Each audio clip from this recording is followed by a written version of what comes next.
دیکھیں یہ ایک آئینی بحران پیدا ہو گیا ہے. اس آئینی بحران کو حل کرنے کے لیے آئین کا حل ڈھونڈنا پڑے گا. چونکہ آئین میں ایک چیز تو بڑی واضح ہے، الیکشنز ہونے ہوتے ہیں 60 دن میں یا 90 ڈیز میں، اس سے زیادہ کا تو کانسیپٹ نہیں ہے. اس لیے ایسی کوئی سچویشن کا جواب نہیں رکھا گیا. ہاں، جب آپ نے اپوائنٹ کرنا ہے تو اس کا طریقہ کار تو موجود ہے. اپوائنٹمنٹ کا اس کا طریقہ یہ ہے کہ آپ اپوزیشن اور جو چیف ایگزیکٹو ہے یعنی چیف منسٹر ہے ان کی کنسلٹیشن سے ہوگا. اگر وہ نہیں ہوگا تو کمیٹیز بن جائیں گی. اگر ان کے درمیان بھی طے نہیں ہوگا تو الیکشن کمیشن فیصلہ کرے گا. لیکن اگر ایسا ہو گیا اور اس کے بعد الیکشنز آپ نے وقت پہ نہیں کرائے تو پہلے ہی ہمیں افسوس ہے، انا للہ و انا الیہ راجعون کی وفات پہ، لیکن پہلے ہی وہ غیر آئینی بیٹھے ہوئے تھے. 3 مہینے کے بعد تو ان کا غیر آئینی ٹینور ہے.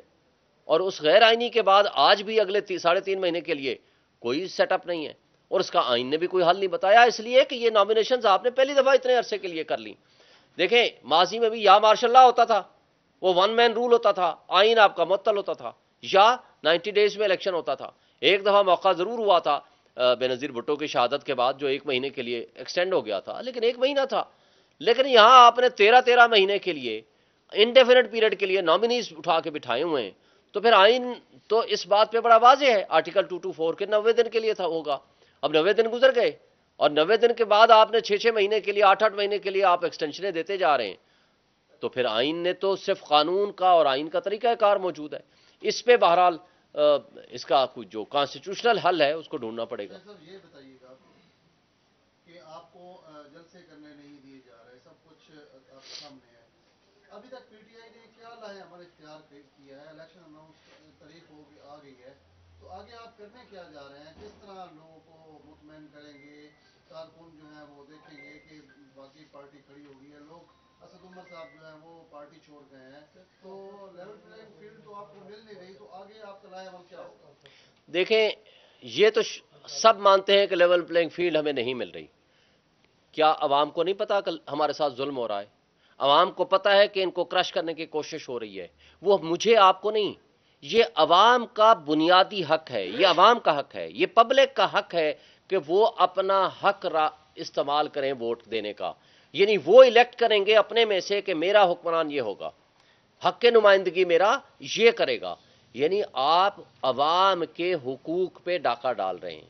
تو جو حقوق پہ ڈاکہ ڈالنے والی شخصیات ہیں یا جو ادارے ہیں ان کی طرف نفرت آئے گی. اور اس کا انجام یہ ہے کہ لوگوں نے تہیا کر رکھا ہے کہ انہوں نے بلے کے نشان پہ مہر لگانی ہے. اور اس کے لیے ہمارا جو طریقہ کار ہے وہ ہم آئین اور قانون پہ یقین رکھنے والے لوگ ہیں. یا ہم الیکشن کمیشن کی طرف جائیں گے یا ہم ہائی کورٹس میں جائیں گے. ہم اس وقت ہائی کورٹ میں بھی ہیں بیک وقت، ہم اس وقت سپریم کورٹ میں بھی گئے ہوئے ہیں، ہم اس وقت الیکشن کمیشن میں بھی گئے ہوئے ہیں. اور ہمیں یقین ہے کہ جتنا کچھ آج ہو چکا ہے، آج جس طرح لوگ اغوا برائے بیان کیے جا رہے ہیں، جس طرح لوگوں کو اٹھا کر کے جایا جا رہا ہے، میڈیا ہاؤسز پہنچایا جا رہا ہے، یا ان سے چلا کشی کرائی جا رہی ہے، یا ان سے زور زبردستی کے ذریعے پارٹیاں چھڑوائی جا رہی ہیں، جس طرح ڈرائی کلیننگ مشینیں لگی ہوئی ہیں، جس طرح 16 دفعہ ضمانتیں ہونے کے باوجود نہیں چھوڑا جا رہا، یہ عوام، قوم، پبلک آپ کے میڈیا کے ذریعے، الیکٹرانک ہو یا سوشل میڈیا کے ذریعے، ہر بندے تک پہنچ چکی ہے. آج ساری انفارمیشن پبلک کے پاس موجود ہے، اور یہ پبلک کے حق پہ جو ڈاکہ مارے گا پبلک اس کو پھر رسپونڈ کرے گی. یہ آج بھی اداروں کا کام ہے کہ اپنی جو ڈسکریڈٹ ہو چکے ہیں اپنی کریڈیبلٹی بھی بحال کریں، اور آج عوام کو ان کے حقوق واپس کریں. اچھا سر، ایک سوال یہ ہے کہ کل سائبر کیس کی سماعت کے دوران آپ نے کیا کہ وکلا جو ہے پیش نہیں ہوئے، اس پر جج ابوالاسلام نے عمران خان سے شکایت بھی کیا کہ دیکھیں ہم سیریس ہیں، سماعت آپ کے جو وکلا ہے وہ سیریس نہیں لے رہے. اس پر عمران خان کے کہہ رہے ہیں کہ وہ بھی بہت زیادہ مایوس تھے.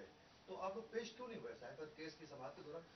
ایسی کوئی بات نہیں کہ عمران خان صاحب مایوس ہونے والا آخری شخص ہوگا پاکستان میں. عمران خان صاحب سے میں کل مل کے آیا ہوں، پیش نہ ہونے کی وجہ وہ اپلیکیشن میں موجود ہے. جسٹس میاں گل حسن اورنگزیب صاحب نے انفارم کر دیا تھا اٹارنی جنرل کو کہ جی فردر پروسیڈ نہیں کریں گے جب تک اوپن ٹرائل کے کیس کا فیصلہ نہیں ہوتا. وہ انفارم ان کو کر دیا گیا تھا. شاید پراپر انفارمیشن اگر جج صاحب تک نہیں پہنچی تو الگ بات ہے، یہ اٹارنی جنرل صاحب کی ذمہ داری تھی کہ وہ ان کو انفارم کرتے. پیر والے دن عمران خان پر فرد جرم عائد کرنے الیکشن کمیشن نے کاز لسٹ جاری کی ہے، تو